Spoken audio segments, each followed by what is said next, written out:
Ohio, June 2007. The summer sun warmed the skin of families enjoying the Wonderland Amusement Park. The aroma of cotton candy and popcorn drifted on the air, mingling with the laughter and thrilled screams from the roller coasters. Rebecca Carter adjusted her sunglasses, watching her three children devour ice cream on a nearby bench. Tyler, the eldest at 12, had his gaze locked on the Thunder Drop, the park's most imposing ride. His blue eyes, identical to his father's, shone with anticipation. 10-year-old Madison, her brown hair pulled back in a messy ponytail, swung her legs, tracing imaginary figures on her yellow dress with her fingers. And little Ethan, 8 years old and ever restless, couldn't contain his excitement, hopping off the bench every few minutes to point out another attraction he wanted to visit. "Mom! Dad! Can we go to the haunted house next?" Ethan asked. His freckled face lit up by a smile that revealed a missing front tooth. Michael Carter, who had just returned with a bottle of water for his wife, ruffled his youngest son's hair. "Sure, champ. But let's finish our ice cream first, okay?" Rebecca couldn't shake an inexplicable unease. Perhaps it was the suffocating heat, or the crowd that seemed to swell by the minute. Whatever it was, something kept her on edge, a prickling sense that she needed to be more vigilant than usual. "Everything all right, Beck?" Michael looked at her, noticing her furrowed brow. Rebecca forced a smile.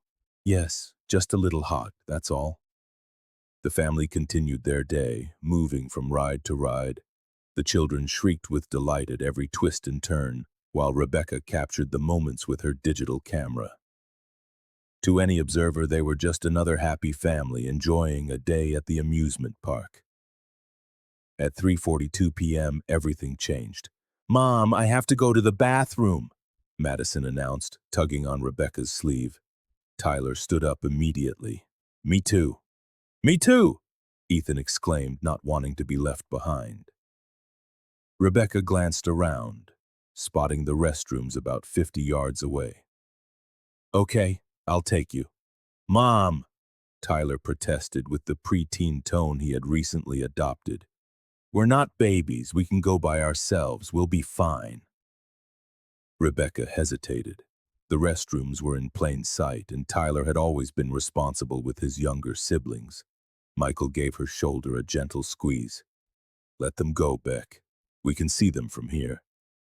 After a moment's hesitation, Rebecca relented. "All right, but you go straight there and come straight back. No detours, understand?" The three of them nodded solemnly before heading off, Tyler leading the way with Madison and Ethan close behind. Rebecca watched until they disappeared through the respective doors. She turned her attention back to Michael, who was studying the park map. "I was thinking we could hit the water park area next," he suggested. "The kids would love to cool off." Rebecca nodded distractedly, her eyes constantly flicking back to the restroom doors. 5 minutes passed, then 10. "They're taking a long time," she murmured, the unease in her chest tightening into a knot. Michael looked up from the map. "There's probably a line. Give them a few more minutes." But by the 15-minute mark, Rebecca's concern had morphed into palpable anxiety. She stood up abruptly. "I'm going to check on them." Michael, seeing the genuine alarm in her face, followed without protest. Rebecca walked quickly to the women's restroom, calling Madison's name. There was no answer. The room was empty save for an elderly woman washing her hands. Michael, meanwhile, checked the men's room for Tyler and Ethan. He emerged seconds later, shaking his head. "They're not in there." Panic began to set in. They circled the area, calling their children's names. Nothing. They approached a security guard, explaining the situation. Soon, an announcement echoed through the park's loudspeakers. "Attention, please. We are looking for Tyler, Madison, and Ethan Carter. If you see them, please report to the nearest security station." The next few hours were a blur. More guards joined the search. The park was temporarily shut down as every corner was meticulously combed. The police arrived, taking statements and organizing search parties. It was near dusk when an officer approached Rebecca and Michael, his expression grave. "Mr. and Mrs. Carter, we've reviewed the security camera footage." His voice was carefully controlled. "We saw your children exit the restrooms. It appears they then headed toward a restricted maintenance area in the east sector of the park." Rebecca felt her heart stop. "What? Why would they go there?" The officer showed them a clip on his tablet. There they were, Tyler, Madison, and Ethan walking away from the restrooms. But what made Rebecca's stomach churn was the man walking just behind them. He was in a park uniform, almost unnoticeable if you weren't looking closely. The children entered a door marked "Authorized Personnel Only," and the man followed them in. "Who is that man?" Michael demanded, his voice trembling with a mixture of fear and rage. The officer exchanged a look with his colleagues. "We're working on identifying him. He does not appear to be a registered employee of the park." The reality hit Rebecca like a physical blow. Her children had been taken, and in that moment, as the indifferent lights of the amusement park began to twinkle against the darkening sky, she knew that nothing would ever be the same. The weeks that followed were a living hell. Their house in Cedar Falls became a search headquarters. Police came and went, volunteers organized search parties, and journalists camped out on their lawn. The faces of the three Carter children were on every national news broadcast. Rebecca barely slept. Every time she closed her eyes, she saw that security video, her three children following a stranger into the unknown. How could she have let them go alone? The guilt consumed her like a silent cancer. "We have something," Detective Harris announced one July morning a month after the disappearance. His expression gave nothing away. "We've identified the man from the video." Rebecca and Michael tensed on their living room sofa. "His name is Raymond Mercer, 42 years old. He worked as a maintenance technician here at Wonderland 5 years ago but was fired for erratic behavior. Records show he suffers from untreated schizophrenia." "Where is he now?" Michael's voice was unrecognizable, raw from lack of sleep and an excess of tears. Harris avoided his gaze. "We don't know. His last known address is abandoned. He has a record of minor offenses, nothing violent, but—" "But what?" Rebecca pressed. "We found journals in his apartment, ramblings, obsessions. He repeatedly mentions the Chosen Ones and a place called The Passage." The search intensified. Raymond Mercer's face now appeared alongside the Carter children's on posters and news reports. Police traced every connection, every lead. 2 months after the disappearance, they found Mercer's car abandoned in a forest 50 miles from the park. It was empty, except for a child's drawing on the back seat. 3 stick figures holding hands in front of what looked like a house. "It's Ethan's," Rebecca whispered, recognizing her youngest son's distinctive style. They were alive when he drew this. The drawing offered a sliver of hope, but it also raised more questions. Where had Mercer taken them? Why were there no other traces? As months bled into years, the intensity of the search waned. Journalists found new tragedies to cover. Volunteers returned to their lives. The case file grew cold, but Rebecca and Michael did not give up. They sold their house to fund private investigators. They moved into a small apartment near the police station. Every penny, every minute, every thought was dedicated to finding their children. The first anniversary of the disappearance was marked by a vigil at Wonderland, now under new management. Hundreds of people attended, holding candles and praying. "Don't lose hope," Rebecca said into a microphone, her voice steady despite the grief that hollowed her out. "My children are out there and we will find them." But with each passing year, that hope became harder to hold. Michael started drinking. The arguments between them grew frequent, fueled by shared pain and individual helplessness. On the 3rd anniversary, they separated. I can't do this anymore, Beck, Michael confessed, his eyes sunken and red. I'm drowning. And so are you. Rebecca carried on alone. She started a foundation for missing children, channeling her pain into helping other families. By day, she was a tireless advocate. By night, she obsessively reviewed every detail of the case, searching for something, anything everyone had missed. Raymond Mercer was never found. In 2015, 8 years after the disappearance, a call briefly rekindled hope. A teenager in Seattle claimed to be Tyler Carter. DNA tests proved he was an imposter, another dead end. Time marched on. The faces on the missing posters were updated with age-progressed images. Tyler at 17, Madison at 15, Ethan at 13. To Rebecca, these algorithm-generated faces were ghosts, versions of her children she had never known. Michael eventually remarried. Rebecca attended the wedding, a silent, shared understanding passing between them, a pain only they could comprehend. He had found a way to move forward without forgetting. She was still searching for hers, and then came 10 years to the day. Rebecca was living in a modest condo in Columbus, running her foundation. Her hair, once brown like Madison's, was now streaked with gray. It was a cool evening in May. She was at her computer sifting through emails when she took a break to browse YouTube. A recent documentary on cold cases had briefly mentioned her children. As she scrolled through the recommended videos, one title caught her eye. It was simple, The Passage 05-15-17. It had been uploaded that same day. The Passage. Her heart hammered against her ribs. It was the name from Raymond Mercer's journals. With trembling fingers, Rebecca clicked on the video. The screen was black for several seconds. Then a blurry image flickered to life.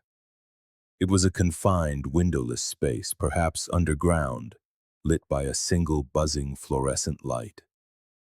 The walls were bare, damp concrete. The camera panned, settling on three people seated around a metal table. They were young adults, two men and a woman with empty expressions and distant eyes. They wore plain, uniform-like clothes, gray t-shirts and dark pants. A man's voice spoke from off-camera. Weekly check-in complete. Tyler, Madison, and Ethan confirm presence. The three young people looked up in unison, like marionettes whose strings had just been pulled. Present, they replied, their voices a flat, emotionless monotone. The video ended. Rebecca sat frozen, her mind refusing to process what she had just seen. Could it be them? They didn't look exactly like the age-progressed images, but 10 years. Her hands shook as she dialed Detective Harris. Though retired, he had stayed in touch. "You need to see something," Rebecca said, her voice a ragged whisper. I think I found them." Harris was at her apartment in under an hour. At 60-something, his hair was completely white, but his eyes held the same fierce determination. The Carter case had never let him go. "Show me," he said. Rebecca played the video. Harris watched in absolute silence, his knuckles turning white as he gripped the arm of his chair.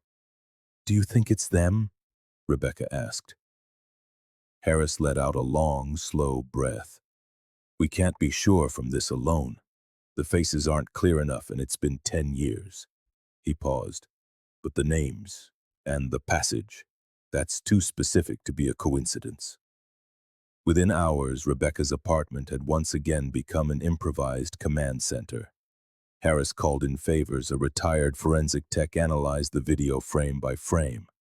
An IT specialist tried to trace the source of the upload.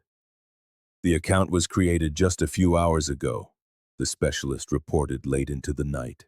"No history, no profile info. They used a VPN to mask their location." He paused dramatically. "But they made one small mistake." For just a second before the VPN engaged, his real IP address was logged. It came from Millfield, Ohio. Millfield, a small town about 75 miles from Cedar Falls. Rebecca had never even heard of it. It's an old mining town, practically abandoned, Harris explained. The coal mines shut down in the 90s and most of the population left. Barely a few hundred people live there now. Does Raymond Mercer have any connection to Millfield? Rebecca asked.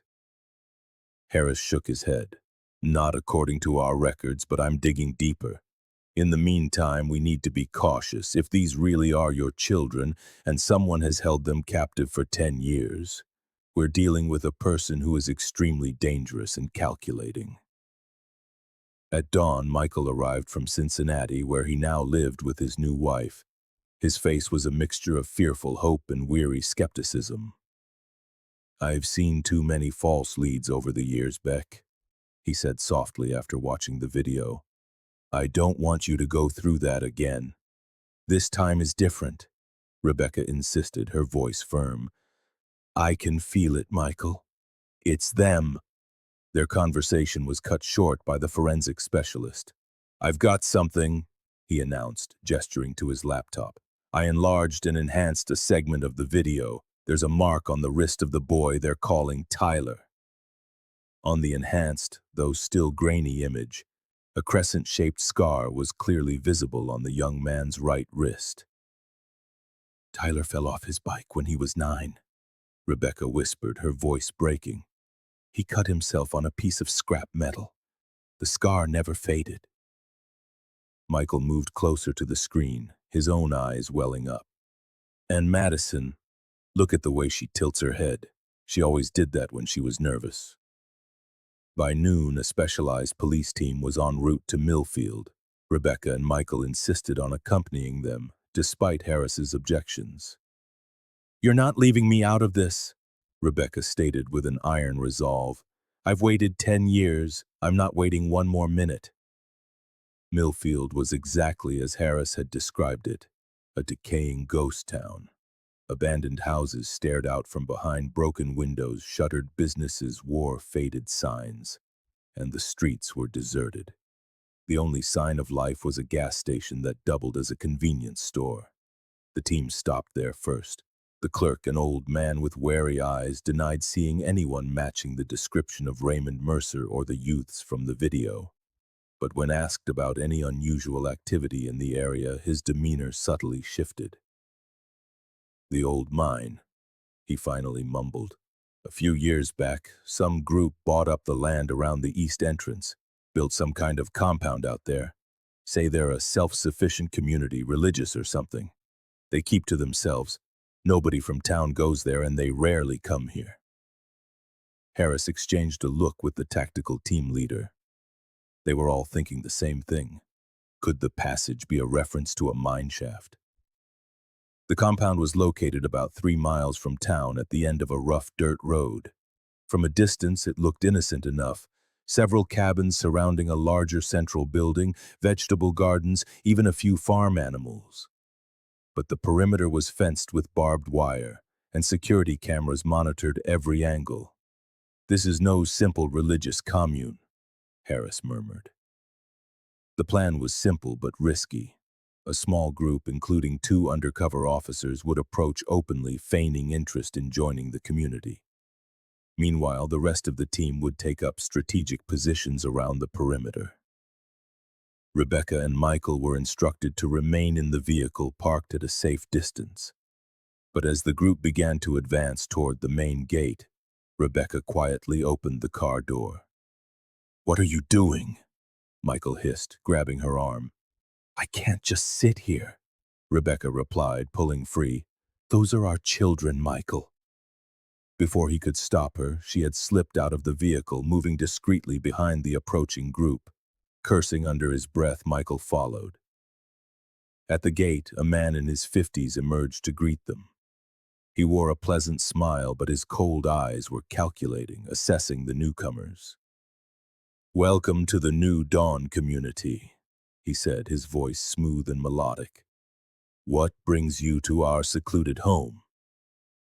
As the undercover agents began their cover story, Rebecca watched the compound from her hiding spot behind a cluster of bushes. Several people were working in the gardens or tending to various chores, all dressed in simple, similar clothing of gray and blue. Suddenly, her heart leaped into her throat. A young woman with brown hair was walking out of the central building, carrying a basket of vegetables. Though her face had matured, Rebecca would have known that posture, that walk, anywhere. It was Madison. Rebecca choked back a cry, and Michael had to hold her steady to keep her from running toward her daughter.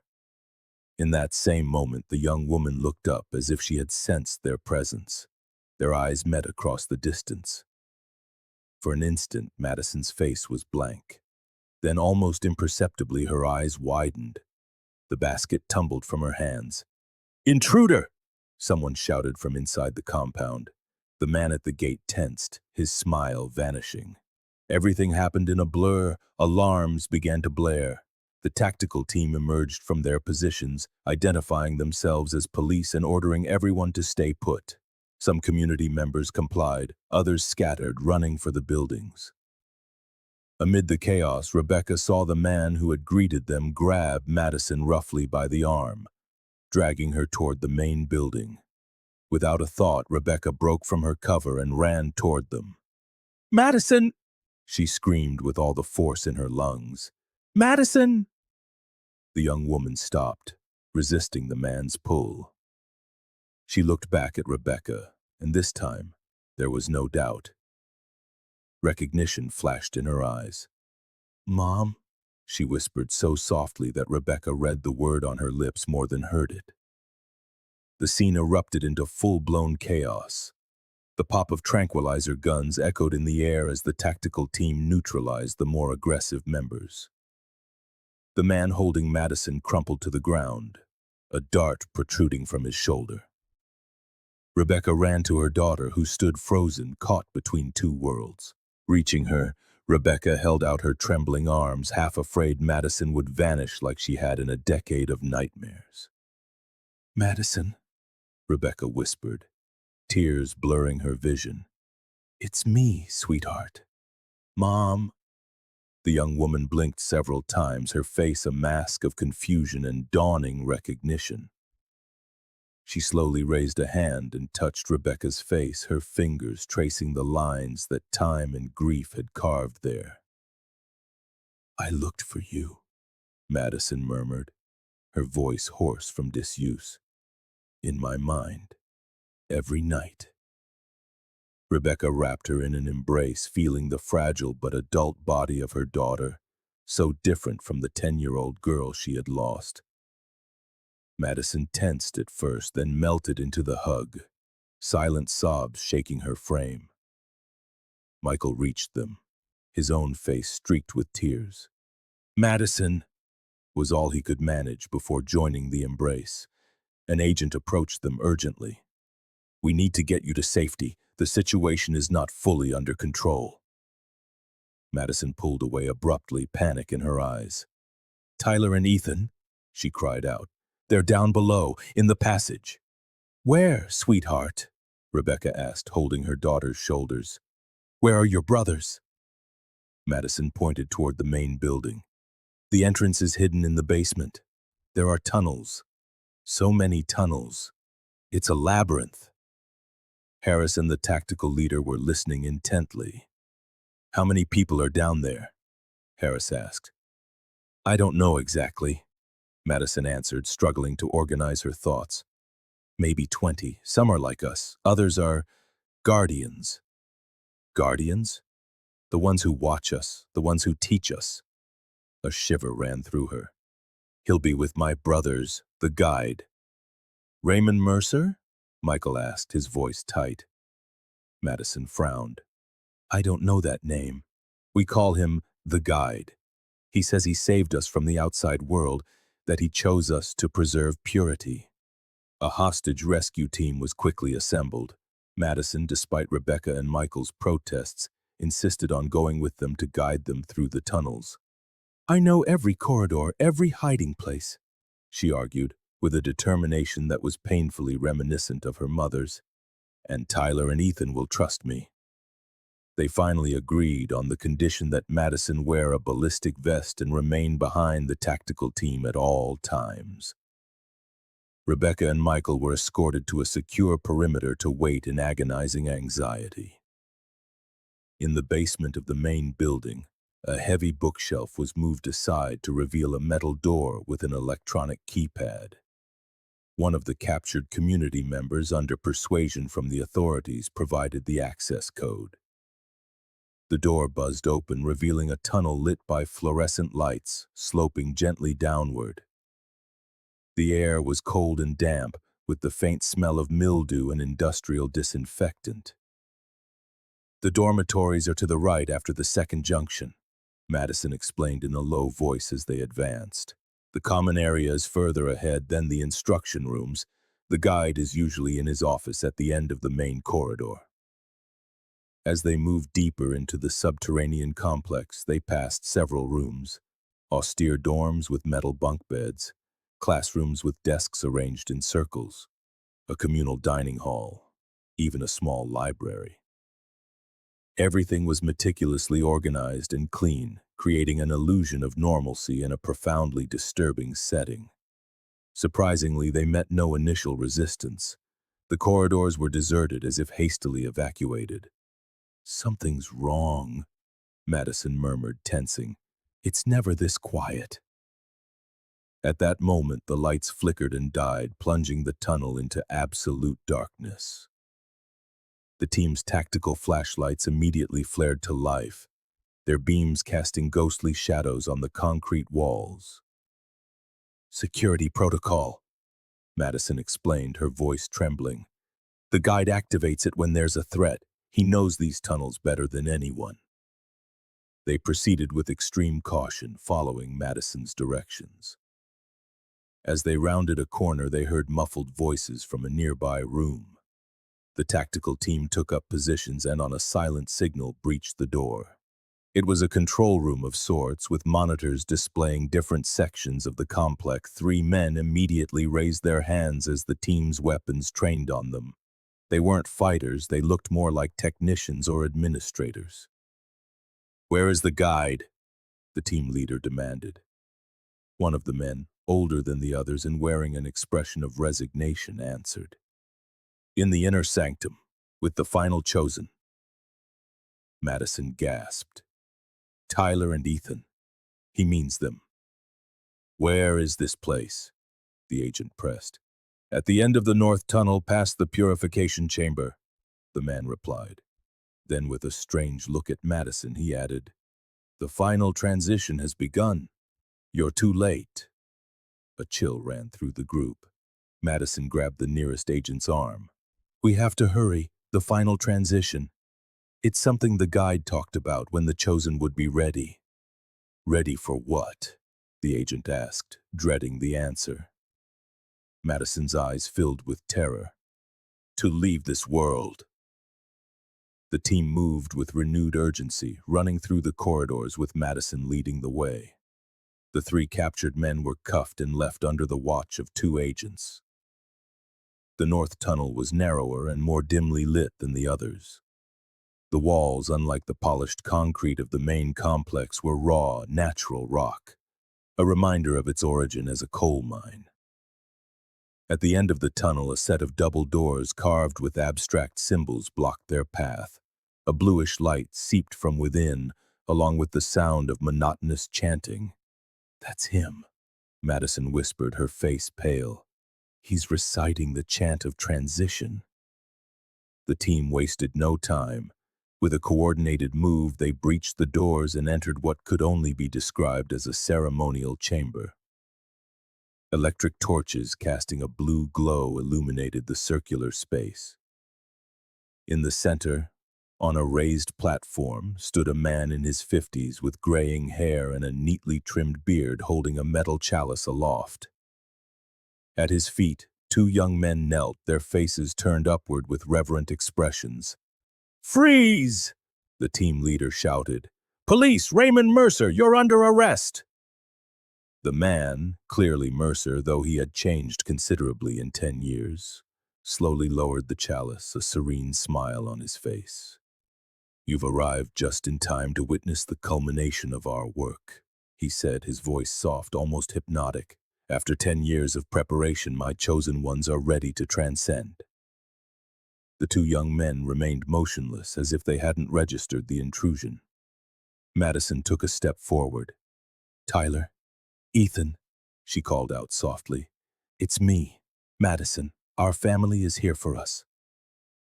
Slowly, both young men turned their heads toward her. Their faces, though now adult, were unmistakably those of the Carter children. Tyler, now 22, had the same dark blonde hair and blue eyes as his father. Ethan, 18, still had a faint dusting of his childhood freckles, though his face had lost all trace of its former innocence. Madison, Tyler said, his voice flat as if reciting a script. You have returned to the path.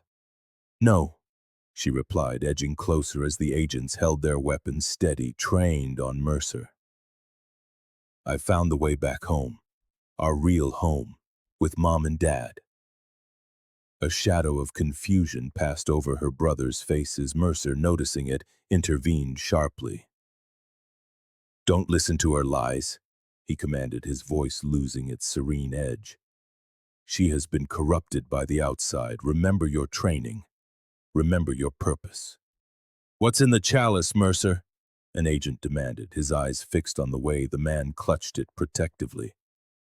Mercer's smile widened. Liberation. The passage to a higher plane of existence. Madison gasped, the sudden understanding hitting her like a physical blow. It's poison, she cried out. Like in the trials, but this time it's real. In a single swift motion, an agent fired. The shot struck the chalice, sending it flying from Mercer's grasp.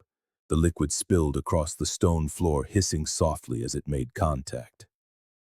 What followed was a storm of controlled chaos. Mercer was subdued and handcuffed, all the while screaming of betrayal and incomplete purification. Tyler and Ethan were led away from the platform, tended to by paramedics who had accompanied the rescue team. Madison knelt before her brothers, taking their hands in hers.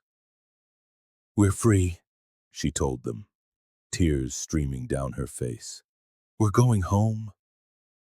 St. Mary's Hospital in Columbus became a temporary sanctuary for the Carter siblings. They occupied adjoining rooms in an isolated wing, protected by security to keep away the media who were already camped out in the parking lot, hungry for the story of the Wonderland miracle children, as they had been quickly nicknamed. Rebecca barely left the hallway between her children's rooms, moving from one to the other as if she feared they might vanish again if she looked away. Michael split his time between the hospital and meetings with authorities, managing the legal aspects of a case that now captivated the entire nation. Initial medical exams revealed that all three siblings were, physically, in surprisingly good health. They showed no signs of malnutrition or severe physical abuse. The psychological evaluations, however, told a completely different story. Dr. Elena Suarez, a specialist in trauma and captivity recovery, was leading the team assigned to the Carters. On their third afternoon at the hospital, she met with Rebecca and Michael in a small conference room. Your children have been subjected to intense indoctrination during a critical decade of their development, the doctor explained, her tone professional yet compassionate. What Raymond Mercer, or the Guide as they know him, created was essentially a micro-society with its own belief structure, rules, and values. Is it some kind of cult? Michael asked, his voice tight. Dr. Suarez nodded. A particularly sophisticated one. From the information we've gathered from Madison, who appears to be the least affected, Mercer combined elements of various esoteric philosophies with his own paranoid delusions. He created a narrative where he had saved chosen children from a corrupt outside world to prepare them for an eventual transition to a higher plane of existence. Rebecca shuddered. How many other children are down there? The authorities have identified 11 minors and young adults, all of whom disappeared between 2004 and 2009 from different states. the doctor replied, consulting her notes. In addition to several adults who appear to have been recruited more traditionally. How are our children really? Rebecca asked, dreading the answer. Madison seems to be adapting, but Tyler and Ethan barely speak. The doctor placed her hands on the table, choosing her words carefully. Madison shows more resilience because, as she's explained, Mercer had been preparing her for eventual missions to the outside. She was part of a small group that occasionally left the compound for supplies in distant towns, always under strict supervision. This allowed her to maintain some contact with the real world. "And my sons?" Michael pressed, noticing her evasion. Tyler and Ethan belonged to the inner group, the so-called final chosen. They rarely left the tunnels. Their indoctrination was more intense, more complete. The doctor paused. In simple terms, they have spent so much time immersed in Mercer's beliefs that they have deeply internalized his worldview. For them, being rescued is not necessarily a liberation, but an interruption of what they believed was their destiny. The words landed like stones in the silent room. Rebecca covered her mouth with a hand, stifling a sob. "Will they recover?" she finally managed to ask. "Deprogramming and reintegration will take time," Dr. Suarez answered honestly. "Months, probably years of therapy. But they are young, and the fact that Madison is progressing so quickly is a positive sign. The family bonds were never completely broken. They were just reinterpreted within the context of their captivity." Meanwhile, in her room, Madison sat by the window, watching the outside world with a mixture of fascination and fear. 10 years, an entire decade lost in the tunnels. The world had changed so much. The buildings looked the same, but the cars were different. People walked along staring at small devices in their hands, almost hypnotized. "It's a lot to take in, isn't it?" Madison turned to find her mother in the doorway, a small, tired smile on her face. Rebecca had aged, of course. Lines of worry etched her face, and her hair, once the same shade of brown as Madison's, was now streaked with gray. But her eyes were still the same, filled with the unconditional love Madison had treasured in her deepest memories. "Everything moves so fast," Madison replied as her mother sat beside her. "The guide." She stopped, correcting herself. "Mercer told us the outside world was chaotic, dangerous, that he had saved us from it." Rebecca took her daughter's hand, noticing how Madison no longer tensed at physical contact as she had in the first few days. "What do you remember of before of us?" Madison closed her eyes, searching the corners of her mind that had been carefully sealed for years.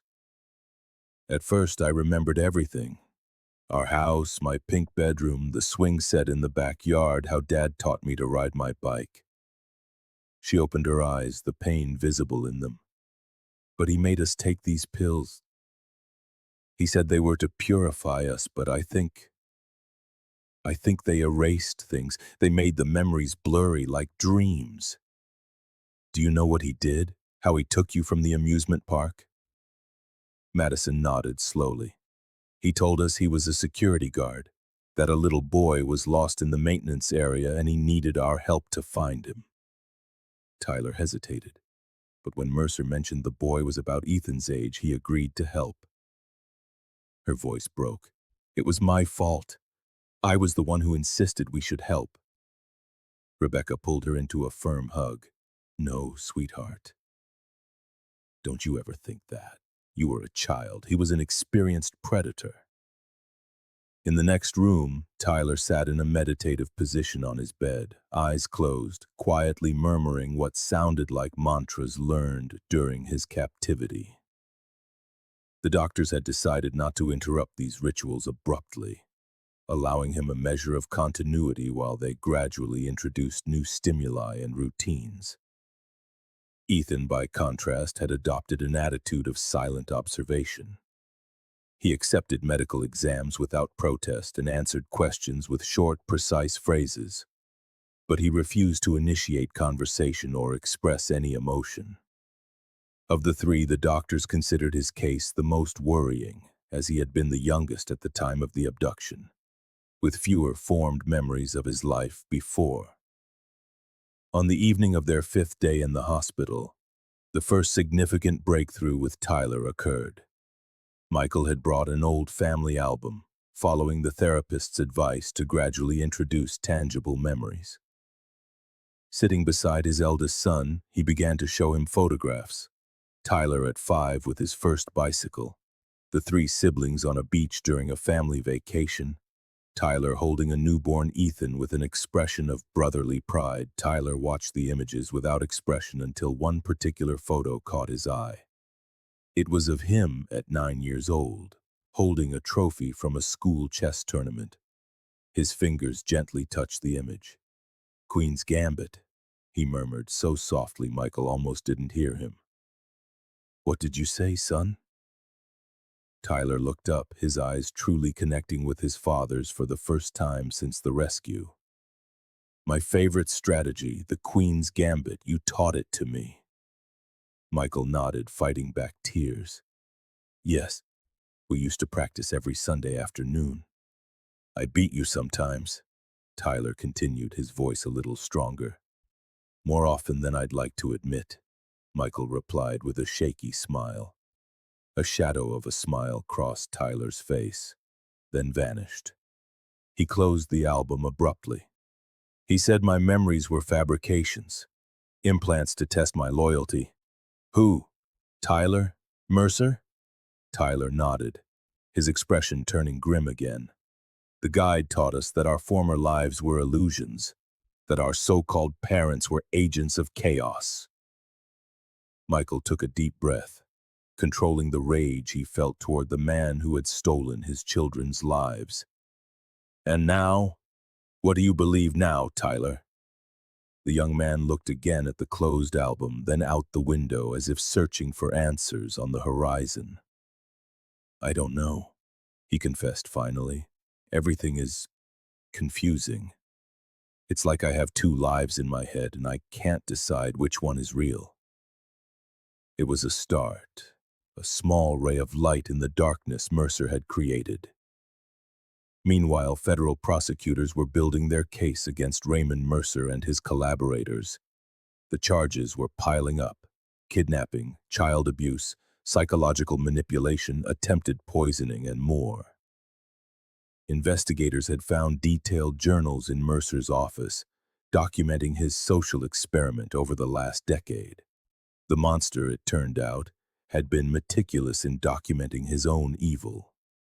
Rebecca and Michael were informed that, given the volume of evidence and the multiple confessions from minor collaborators, it was unlikely their children would need to testify at a trial.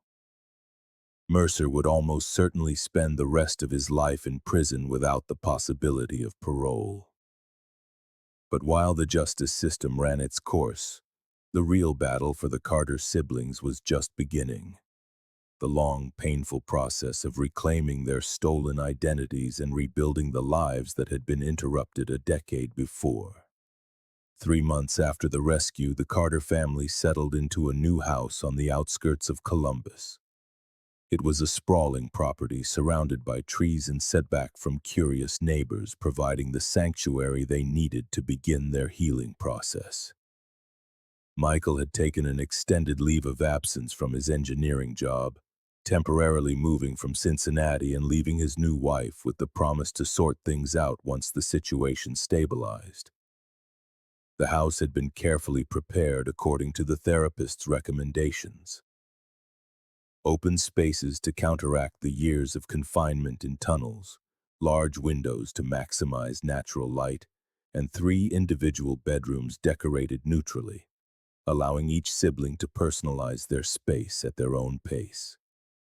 Madison, now 20, was showing the most significant progress. She had begun to express interest in catching up on her formal education, spending hours online learning about the decade she had missed, and occasionally accompanying Rebecca on short outings to uncrowded places.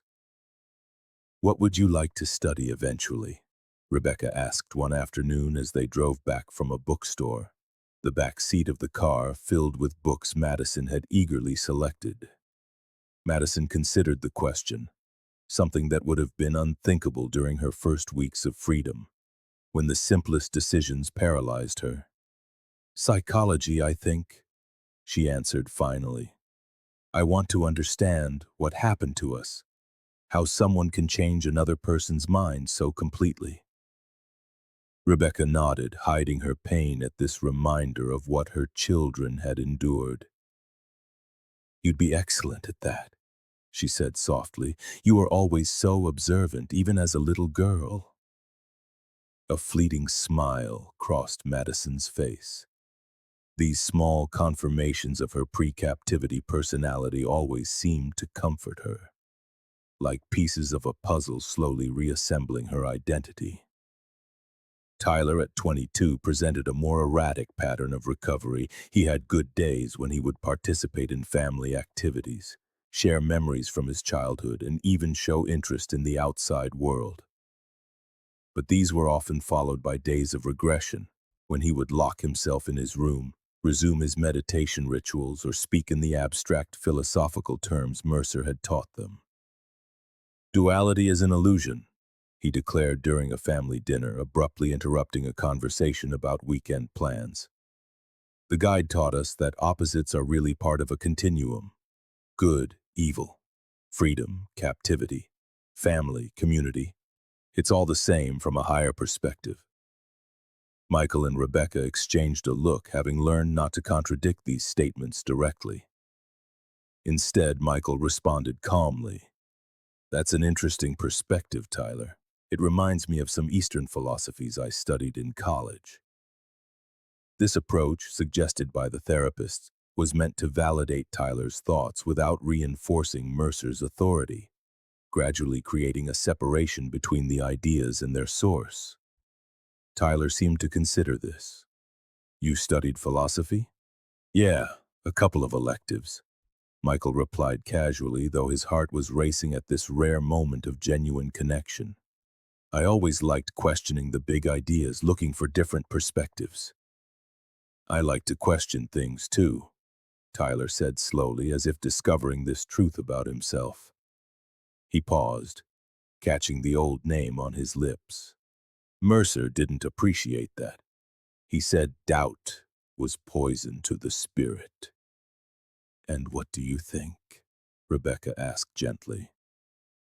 Tyler was silent for a long time, his face reflecting an intense internal battle. "I don't know," he admitted at last, "but I'm starting to think that maybe doubt isn't so bad." These small moments of clarity were precious victories, carefully documented in the journal Rebecca kept for the doctors. Ethan, however, remained the most painful enigma. At 18, he was technically an adult, but in many ways, his emotional development had been frozen in time. He rarely spoke except to answer direct questions. He would spend hours drawing in notebooks he guarded jealously. When the doctor, Suarez, finally gained his trust enough for him to show her some of the drawings, she discovered unsettling depictions of the tunnels, symbols of the cult, and surprisingly detailed portraits of Mercer, who was always drawn with a kind of aura around his head. "Do you miss him?"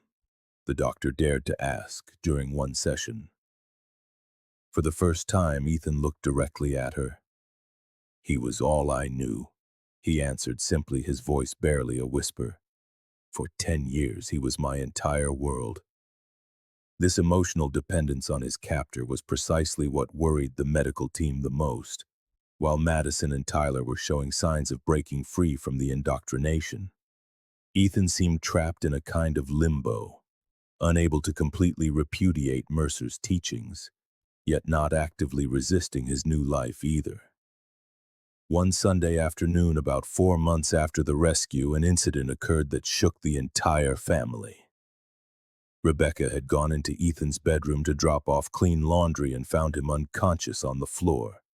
an empty pill bottle beside him. The hours that followed were a chaos of sirens, emergency rooms, and rushing doctors. Ethan's stomach was pumped in time, and physically he would make a full recovery. But the suicide attempt confirmed the therapeutic team's deepest fears. "I didn't want to die," Ethan explained in a monotone voice from his hospital bed, his family surrounding him with devastated faces. "I just wanted to complete the transition, like I was supposed to." Dr. Suarez immediately adjusted his treatment. Ethan was temporarily transferred to a psychiatric unit specializing in cult survivors. Madison surprisingly insisted on visiting him daily. "He listens to me," she explained to her parents. "In a way, he doesn't listen to you or the doctors because we share the same experience." And she was right. During these visits, Madison gradually got Ethan to talk about their years in captivity, airing traumas he had kept locked away, together questioning the contradictions in Mercer's teachings. "Do you remember when we turned 18 and they took us to the Chamber of Purification for the first time?" Madison asked one day, sitting by Ethan's bed. Ethan nodded slightly. "He told us we would see a special light that only the truly chosen could see," Madison continued. "We all said we saw it, right?" Another nod. "But there was no light, Ethan. I saw nothing. I only said I did because I was scared. Did you see anything?" Ethan stared at his hands for a long time. "No," he finally whispered. "I saw nothing." "And why do you think we all said we did? Why?" Ethan frowned, processing. "Because that's what he wanted to hear," Madison said, and then nodded. "Exactly. And it was like that with everything else. The cosmic energy, the higher vibrations, the gradual enlightenment. Things no one could see or measure, but that we all pretended to experience." These conversations, repeated day after day, began to create fissures in the belief system Mercer had imposed. The doctors watched with cautious optimism as Ethan gradually began to question, to doubt, to challenge what he had once accepted as absolute truth. Meanwhile, the trial against Raymond Mercer was moving forward. The preliminary hearings revealed the magnitude of his operation. 12 children kidnapped over 5 years, 22 adults recruited into his cult, and an elaborate financial system to keep his underground community running without raising suspicion. Rebecca and Michael were invited to witness one of the hearings. Seeing Mercer in person, handcuffed and dressed in an orange prison jumpsuit, was a surreal experience. The man who had destroyed their lives looked surprisingly ordinary. Of average height, with a slender build and neatly combed graying hair, nothing in his appearance suggested the monstrosity of his actions. The most disturbing part was his demeanor during the proceedings. Far from showing remorse, Mercer maintained an air of serene superiority, as if the judges and prosecutors were mere mortals incapable of understanding his transcendental vision. When allowed to speak, he referred to the kidnapped children as his protégés and described his actions as a necessary social experiment for the evolution of human consciousness. Leaving the courthouse, Rebecca stopped abruptly on the building's steps, her body trembling with contained rage. "How can he still believe he was right?" she whispered. "After everything he did, all the damage." Michael put his arm around her, aware of the photographers discreetly capturing them from a distance. The Carter case had captured national attention, and although the authorities kept the media away from the siblings, Rebecca and Michael had been unwillingly cast as the public face of the tragedy. "He's sick," Michael answered simply. "A narcissist who will never admit he was wrong. But the important thing is that our children are starting to see the truth." And they were. Slowly, painfully, with setbacks and moments of despair, the Carter siblings were finding their way back to reality, unraveling a decade of carefully constructed lies and rebuilding their fragmented identities. The road would be long, but for the first time since the rescue, there was real hope for recovery.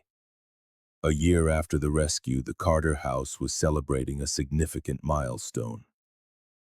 Madison had successfully completed her high school equivalency exam, earning scores that reflected her natural intelligence and determination. The small party organized for the occasion marked another step on the path to normalcy that the family was tenaciously pursuing. "I propose a toast," Michael said, raising his glass, "to Madison, who shows us it's never too late to reclaim what was stolen from you." Those present, Rebecca, Tyler, Ethan, now home from the hospital, Dr. Suarez, and a couple of therapists who had worked closely with the family, raised their glasses in response. Madison smiled shyly, still uncomfortable being the center of attention. "Thanks," she murmured, "but it's really not a big deal. I'm just catching up." "It's much more than that," Dr. Suarez interjected. "It's a symbol of resistance, of recovery. You should be immensely proud." The celebration was modest but meaningful.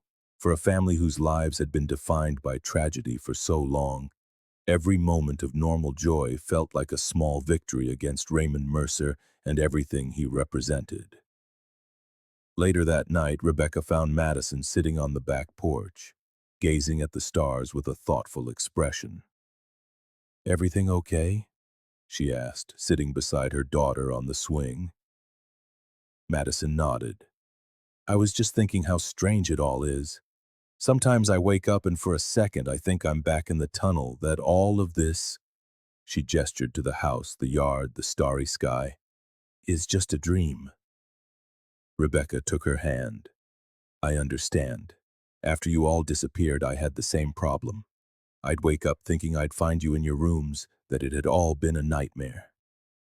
They sat in silence for a moment, the gentle creak of the swing mingling with the sounds of the night. "I've been thinking about doing something," Madison said finally. "Something you might find strange." "What is it?" "I want to visit Mercer in prison." Rebecca felt as if a bucket of ice water had been thrown over her. "What? Why would you ever want to see that monster?" Madison turned to look at her directly. "I need to confront him on my own terms, not as a scared child or an indoctrinated follower, but as who I am now." She paused. "There are questions I need to ask him, things I need to say so I can truly close this chapter." Rebecca wanted to protest, to forbid it, to protect her daughter from any further contact with the man who had destroyed her childhood. But she held back, recognizing that Madison was no longer a child in need of protection, but a young adult seeking her own way to heal. "Have you talked to Dr. Suarez about this?" Madison nodded. It was her suggestion, actually, part of exposure therapy. "Would you go alone?" "No. The doctor would come with me and—" Madison hesitated. "I think Tyler wants to go too." This surprised Rebecca. Tyler, though progressing, still had difficult days where Mercer's teachings resurfaced in his behavior and speech. "Are you sure he's ready?" "No one is ever really ready for something like this," Madison replied with a wisdom beyond her years. "But I think he needs it as much as I do." 2 weeks later, Madison and Tyler, accompanied by Dr. Suarez, visited the federal penitentiary where Raymond Mercer was serving his sentence. Rebecca and Michael waited anxiously at a nearby hotel, respecting their children's decision to face this moment alone, but remaining available if they were needed afterward. The prison visiting room was stark and functional. Tables bolted to the floor, plastic chairs, watchful guards in the corners. Madison and Tyler sat side by side, with Dr. Suarez slightly apart but attentive. When Raymond Mercer was escorted into the room, handcuffed and in ankle shackles, Madison felt a chill run down her spine. The man who had dominated her life for a decade seemed smaller in person than she remembered, his presence diminished by the prison uniform and institutional humiliation. But his eyes were the same, penetrating, calculating, with that look that had always made them feel as if he could see right into their minds. My chosen ones. Mercer greeted them with a serene smile as if they were meeting in his underground office and not a federal prison. I knew you would come eventually. We are not your chosen ones, Madison replied, her voice firm. We never were. We were children you kidnapped and manipulated. Mercer's smile didn't waver. Is that what they've made you believe? How disappointing. He turned his gaze to Tyler. And you, my first chosen. Have you also succumbed to the lies of the outside world? Tyler, who had been tense and silent since they entered, finally spoke. Why us? Of all the children at that amusement park, why did you choose 3 siblings? The question seemed to please Mercer, as if he'd been waiting for an opportunity to explain his vision. The sibling bond represented a perfect unity. 3 minds already connected by blood, each at a different stage of cognitive development. A perfect natural experiment for my studies on the malleability of human consciousness.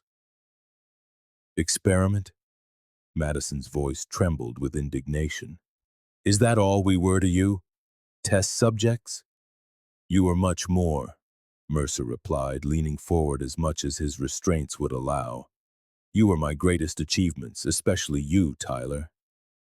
Your mind absorbed my teachings with a purity the others never fully attained. His eyes gleamed with an unsettling fervor. Even now I can see it. Part of you still believes, part of you knows I'm right.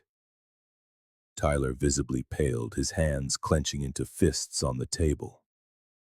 Madison took one of them, offering silent support. You're wrong, Tyler said, though his voice lacked Madison's conviction. You are sick. None of what you taught us was real. Mercer leaned back, studying them with an evaluative expression. What is reality if not what we collectively agree to believe? For 10 years, you created a reality with me, a reality of purpose and meaning. What does this chaotic world offer you that can compare to the clarity you had in the tunnel? Freedom, Madison answered immediately. Truth, family, love that isn't conditioned on obedience. Beautiful words, Mercer conceded condescendingly. But look at you, confused, lost between 2 worlds belonging to neither. Is that freedom? Dr. Suarez, noticing the impact of Mercer's words on Tyler, intervened gently. Mr. Mercer, your psychological manipulations have no place here. Madison and Tyler came for answers, not to reopen wounds. Mercer ignored her completely, keeping his gaze fixed on the siblings. The transition can still be completed, you know. The body may be confined, but the mind always finds a way. My teachings continue through you. Tyler stood up abruptly, his chair scraping the floor with a metallic shriek.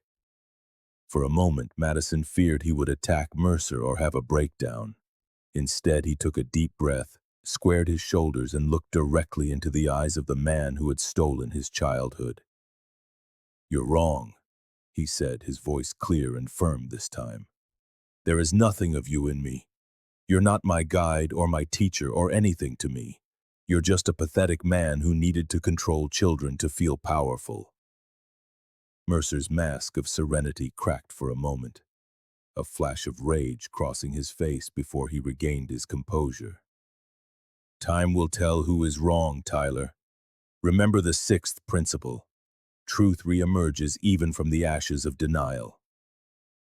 Madison stood as well, taking her brother's hand.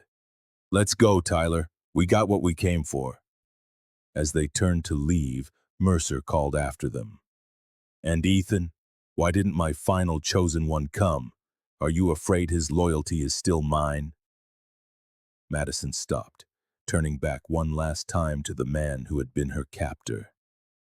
Ethan is finding his own path, far from your influence.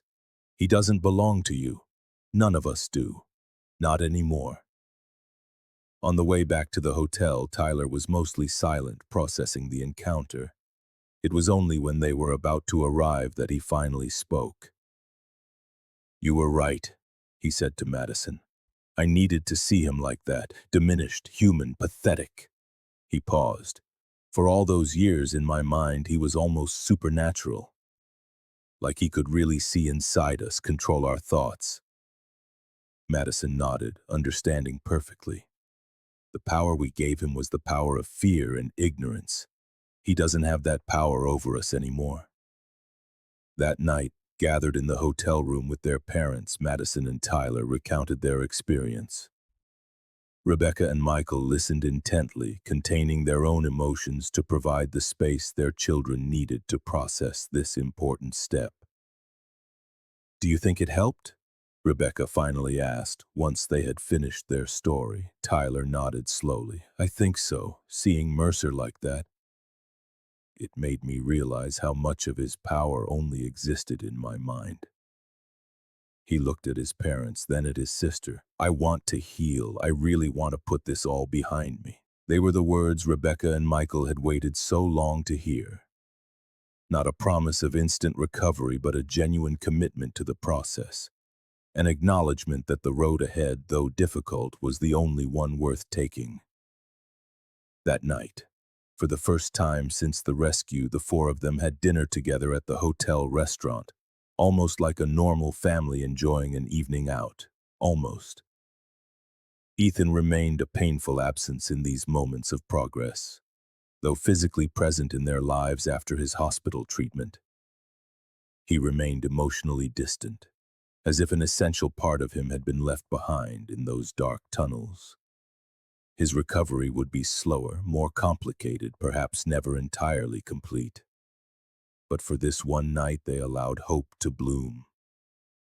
One step at a time, one day at a time. They were reclaiming what had been stolen from them. Not just time and opportunities, but the very possibility of a future free from the shadows of the past. 2 years after the rescue, Madison Carter walked across the Ohio State University campus, a mix of nerves and excitement stirring inside her. At 22, she was about to start her first semester of college, majoring in psychology with an emphasis on trauma and recovery. Her hair, now streaked with purple, a small act of rebellion against years of forced conformity, shone in the September sun. "Nervous?" Rebecca asked, carrying a box of books toward the dorm room where Madison would be living for the academic year. "Terrified," Madison admitted with a tight smile. "But in a good way, I think." This was the first time she would be living away from her family since the rescue, a monumental step in her journey toward independence. Though the campus was only a 40-minute drive from the family home, it represented a leap into the unknown. Roommates who didn't know her story, professors who would judge her on her present merits, not her traumatic past. "Remember, you can come home any time you want," Rebecca said, setting the box down on the empty bed. The room was small but cozy, with 2 desks, 2 beds, and a window overlooking a tree-lined quad. No pressure, no expectations. Madison nodded, silently grateful for her mother's understanding. The last 2 years had transformed their relationship, evolving from Rebecca's instinctual protection to a mutual respect between adults. Through family and individual therapy, they had learned to communicate openly, to set healthy boundaries, to rebuild the trust fractured by years of separation. "How's Ethan today?" Madison asked as she unpacked some books. A shadow crossed Rebecca's face. "The same. He stayed in his room when we left. Michael was going to try and get him out into the garden for a little while at least." Ethan, now 20, remained the most affected of the 3 siblings. After his suicide attempt, he had spent 6 months in intensive treatment, followed by ongoing outpatient therapy. Though he was physically home, mentally, he seemed to inhabit a space in between, neither fully trapped in Mercer's indoctrination nor entirely present in his new reality. "I'll come see him this weekend," Madison promised. The bond between the siblings remained deep, especially between her and Ethan. Sometimes Madison was the only one who could break through the walls Ethan built around himself. Tyler called this morning, Rebecca said, shifting to a lighter topic.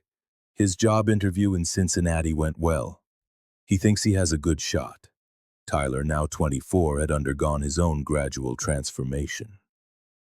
After completing his high school equivalency, he had taken programming courses at a local technical college, discovering a natural talent for computational logic. He had recently moved to Cincinnati, near where his father lived with his new family, seeking to establish his independence while maintaining a familial support network. You know what's strangest? Madison mused as they continued to arrange her belongings. Sometimes I think about what our lives would have been like if none of this had ever happened, if we'd grown up normally. She paused, considering her own words. And then I realize, I can't really imagine it. This version of us is the only one I know. Rebecca sat on the bed, taking in the weight of that observation. I used to torture myself with those thoughts, she confessed. The graduations I never attended, the birthdays we didn't celebrate together, all the firsts I missed. Her eyes grew misty, but her voice remained steady.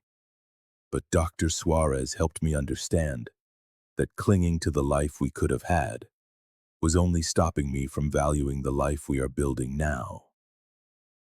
Madison hugged her mother, a gesture that had gone from awkward to natural over the years of healing. We're survivors, aren't we? Our whole family. We are, Rebecca confirmed, and I am so incredibly proud of the woman you've become despite everything. Maybe even in part because of it. That night, after Rebecca had left and her roommate had yet to arrive, Madison sat on her windowsill gazing out at the lamplit campus. She pulled a small notebook from her bag, a journal she had kept religiously since the rescue, and began to write. First day of college. I still can't believe I'm here, that this is real. Sometimes I wonder if Mercer was right about one thing, that we exist in multiple realities at once. In some parallel universe, I'm still in those tunnels. In another, we were never taken at all. And in this one, somehow I found my way to a new life. It's strange to think that there are people walking across this campus right now who have no idea who I am or what I've been through. To them, I'm just another freshman, nervous about classes and excited about being on my own. Part of me wants to keep it that way, to just be Madison the student, not Madison the victim or the survivor. But another part of me knows my story is what gives me purpose. I want to use what I lived through, what I learned about manipulation and control, to help others find their way back from dark places. Maybe that's the real transition Mercer never understood. Not to escape reality, but to transform suffering into something that can light the way for others. Meanwhile, back at the family home, Ethan sat in the backyard sketching in his notebook as he did most evenings. But this time, instead of the disturbing cult symbols or the claustrophobic tunnels he usually drew, he was sketching Madison's face with astonishingly precise detail and a serene expression he had rarely captured before. Michael, watching discreetly from the patio, noticed the change in subject matter. "That's really good," he commented softly, approaching carefully so as not to startle him. "You captured her smile perfectly." Ethan didn't answer right away, continuing with the final strokes. At last, without looking up from the drawing, he said, "She's going to be okay there, right? At college?" It was one of the longest, most personal sentences Ethan had spoken voluntarily in months. Michael contained his surprise, answering casually, "I think so. Madison has always been strong, and she knows we're here if she needs us." Ethan nodded, adding one last shadow to the portrait. "I want to try too," he said after a long silence. "Try what?" Michael asked, cautiously sitting in a nearby chair.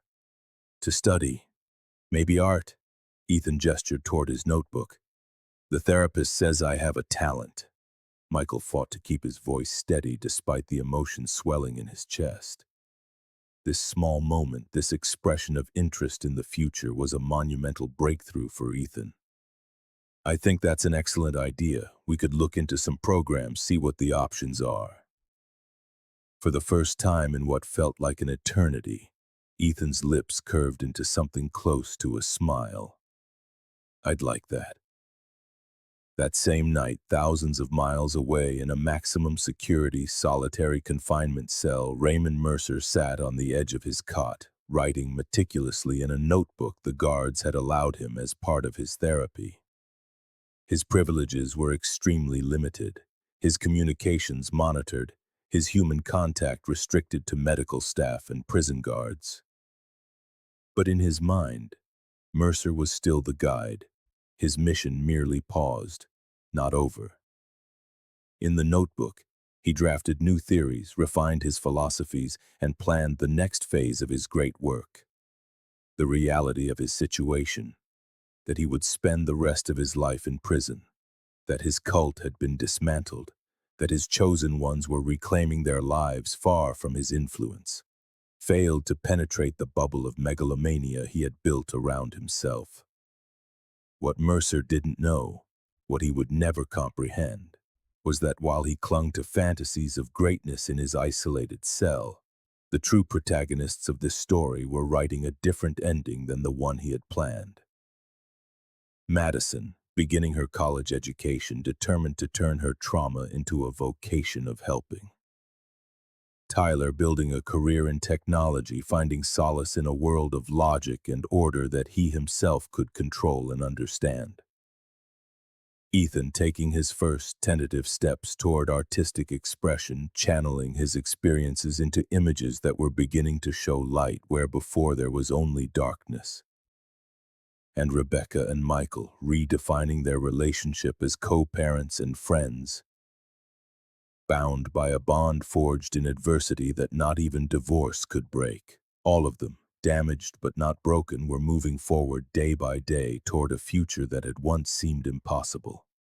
The story of the Carter siblings would continue to unfold with inevitable obstacles and setbacks, but also with moments of joy and triumph that would gradually outshine the shadows of the past. There would be no definitive endpoint, no perfect resolution or miraculous cure, but a continuous process of rediscovery and reconstruction. And perhaps that was the true lesson of their story, that even after the deepest darkness, light finds a way. That genuine human connections, the love of a mother who never stopped searching, of a father who never lost hope, of siblings who held each other through hell, are more powerful than any manipulation or control. That the human spirit, though it can be bent to unimaginable limits, possesses a resilience that no captor can ever completely shatter. In a dorm room, Madison closed her journal and looked up at the stars visible through her window. The same stars she had glimpsed for years through tiny cracks in subterranean tunnels, dreaming of freedom. Now, under that open sky, she took a deep breath, feeling both the weight and the promise of her newfound liberty. Tomorrow, with all its challenges and possibilities, was waiting.